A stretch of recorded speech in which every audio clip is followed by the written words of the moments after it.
Hello, hi, I'm Tati. Hello, my lovers and friends. I'm Tati. Thank you for taking the time out of your day to come and chat with me for a bit. I'm still trying to work out the intro situation. I don't know. I like the idea of saying lovers and friends, but I don't know how to wave. I feel like that's really awkward for me. So a few weeks ago, I made an Instagram reel. I'll insert it here, Hi guys. talking about my personal relationship with my hair and how I've been dealing with breakage for the first time in my life. And today we're going to talk about something slightly different. I wanted to go through my hair journey because I thought that might be quite funny, and also talk about black hair in theatre because that's something for some reason never like clicked in my brain, never was something I was going to have to deal with differently to how I did in my normal life. So yeah, we're going to go through that and hopefully we can all giggle with me, the things I've done to my poor head. So we're going to go in years because I feel like that's the best way to address everything I've done. We're going to start from 2019 because that's pretty much the time I was like solely responsible for my own head. So yeah, so first 2019. That's when I first discovered natural hair YouTube. Was also when I discovered the silk press, which then led me to this wonderful haircut. So we've got I had hair and I silk pressed it. Air quotes if you can tell. I silk pressed it and it wasn't a silk press. I just straightened it really badly. And then I was like, oh, my ends are dead. So I gave myself a trim. It was 4 a.m. It was 2 days before my grandma's funeral. And my mum was at work. Came home, made a beeline for the bathroom, looked in the bin and went, oh my God, Tati, all your hair's gone. And I was like, no, it's just a trim. I gave myself a bob. Ouch! I'm Gave scared. myself a bob. Oh my God, I went to my grandma's funeral. It was cute when it was straightened. That was really cute. But when it wasn't straightened, as soon as that shit reverted, I could not get it into a puff. It was tragic. It was very tragic. I then decided, on top of that, to dye my hair for the first time. Crazy. Why would I do that? I don't know. I was unhinged. I was going through a lot of grief at the time. And I dyed it green. Well, teal. And my brother dyed his hair blue. And then it accidentally looked like we matched. Like, dyed it to match each other. So that was not great. And then it faded into this really ugly mossy green.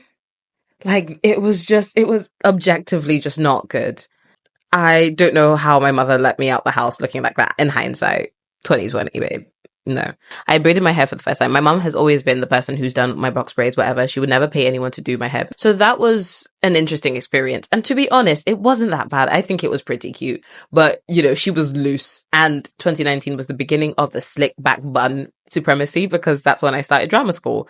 And I didn't know what the fuck to do with my hair. So I was just every day, which is fine, but it wasn't giving slick. That's the thing. It wasn't giving not moving. It was giving fuzzy. It was giving something. Okay, so now we're in 2020. Slick back bun still raining, right? Still raining. I dyed my hair back to black because that fucking green needed to go. It was hideous. And I found Blake Jail, who was a natural hair YouTuber, and she's my biggest inspiration for hair. It's beautiful. And so I started experimenting with my natural hair more, right? I tried twist outs, and I don't know why I keep doing them because my hair hates twist outs. It does not look good. No. I tried one this year. When will I learn? I think 2024 is the year twist outs will die for me. I was trying to like see what my hair really liked. And I tried curling my hair for the first time. Was a big flop, but was cute. Like I didn't know, I don't know how to curl my hair. My hair is coily. Why would I know? But I didn't. And this is the first time, but I was really like seeing, what my hair could do. And I was really fucking with it here. There's a picture, I will put it obviously there, but there was a picture where I'm like, oh, like if I look at this picture now, I'm like, that's what I want my hair to look like. I want to go back to that. So 2020 was an experimental year, but it wasn't necessarily bad. I didn't fuck anything up in 2020. 2021, another story. So 2021, I had a crisis. COVID was going on too long. Mental health was mental healthing. I was stuck indoors. So I dyed my hair orange, because I needed to feel something. And do you know what? Controversial. I fucked with the orange so hard. I looked like Ronald McDonald and I would do it again. Like I was aiming for ginger, but like I didn't have enough like brown tones for it to be ginger. So it was straight orange. And that was my whole head. It was the best thing I've ever done. Very tempted to bleach my hair again. And I'm not going to say I will never because it's too much fun. Hey. But I didn't want to keep dyeing my roots because I didn't want to keep damaging my hair or like new growth. So I just let my roots grow out really badly and looked hideous because it was like black, orange. So I was like, oh, I know what will make it better. Dye it red. I don't know if it made it better, but it happened. There was a photo I have with like a big red fro, and that I fucked with that heavy, but it wasn't like a, cherry red. It was like bright red, and I feel like it was very aggressive. Too much, perhaps. Um, but yeah, the roots were not a good, like I should have either just bleached the roots or just bleached it back to black, but I couldn't do that just yet. I went through the whole of 2021 slash 2022 with like, no. Now we're on to 2022. 2022 dyed my hair back to black because it was not good. I throughout 2021 and 2022, I was also braiding my hair and learning how to braid my hair better. So that was really fun because I got to really experiment with things. Like I did this like black twists with like a red section at the back. It wasn't the best executed, but like I thought it was really cute at the time. I still think the idea is cute, but like execution, maybe not the one. I was a braid girly to my core. That's what it says in my notes. Braid girly to my core. I love having my hair braided. 2022, I did the sexiest braids I've ever done in my life. And as soon as I finished Tina, I'm putting that bitch back in my head. It was like ginger, silver, blonde mix that I mixed myself. Wasn't the best mix, like when I mixed it personally, wasn't the best, but like the hair was giving, and I did it for graduation. It was so hot. And I love having short hair. It was down to my fucking butt crack. And it was, ugh. Like I don't think I'll ever be as hot as I was in that moment. And I have peaked.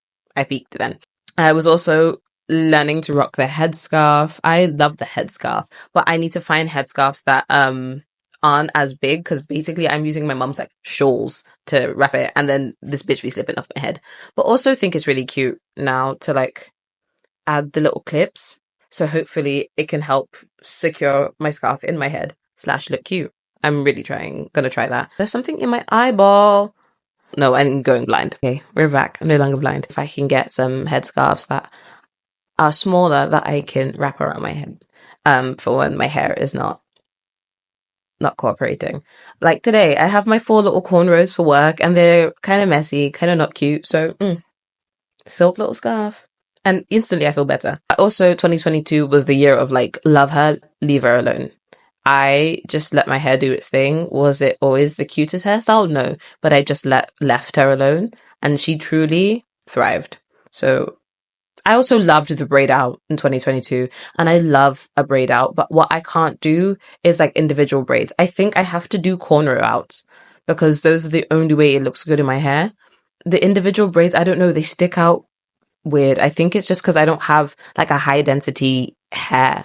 Like my hair's quite fine, quite thin.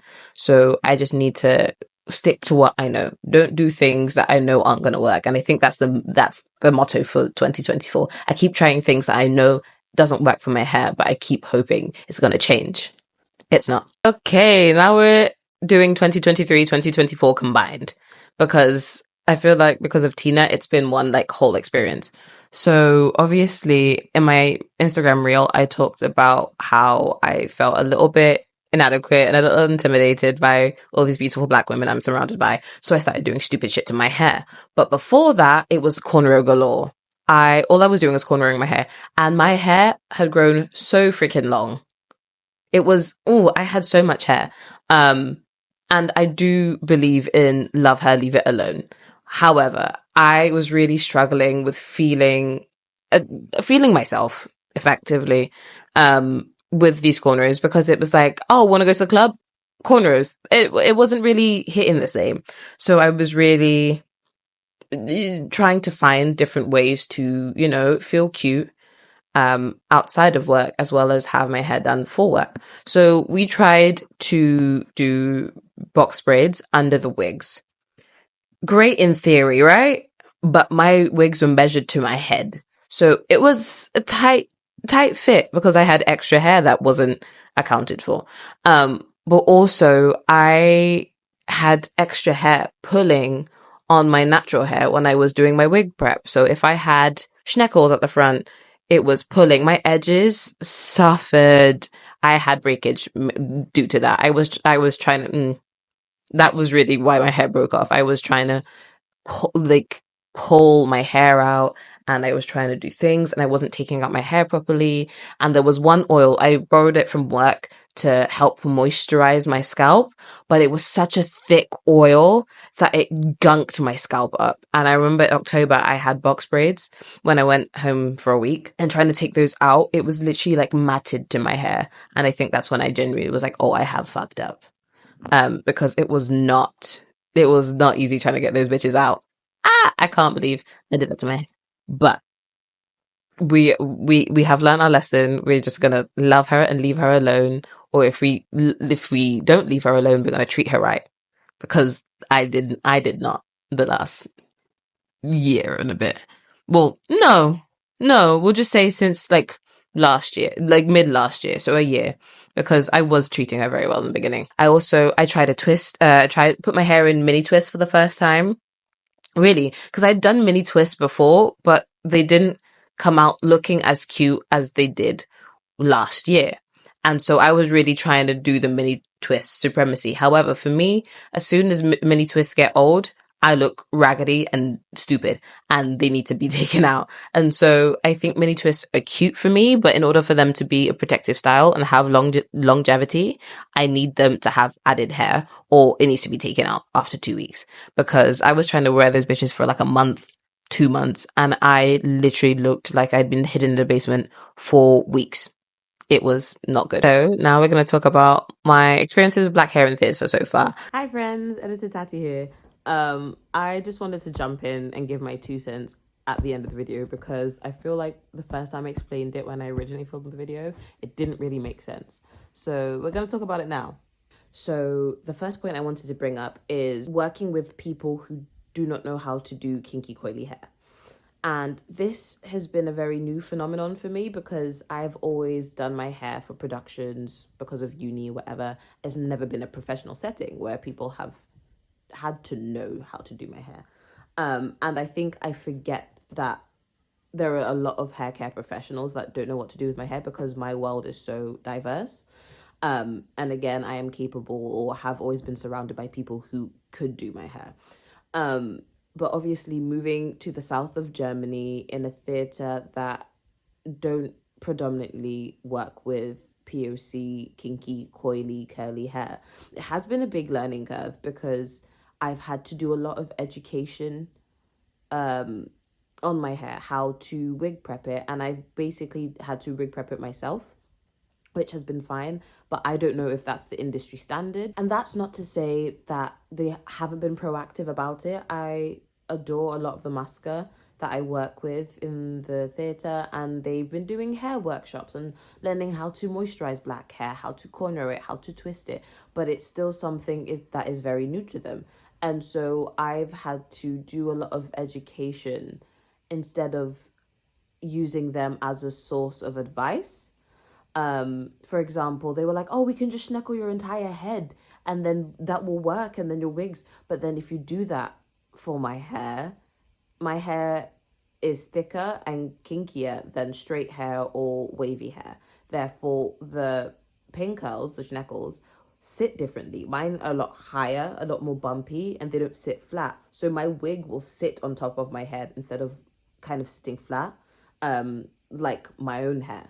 I think educating people that don't really know about my hair has been a little exhausting emotionally, a little tiring, a little frustrating. And that isn't to say I don't appreciate them learning, but it is something that is new, and I am coming to terms with. Second point, leading on from that, is I've had to learn more about my hair to overcompensate for people not knowing how to do my hair.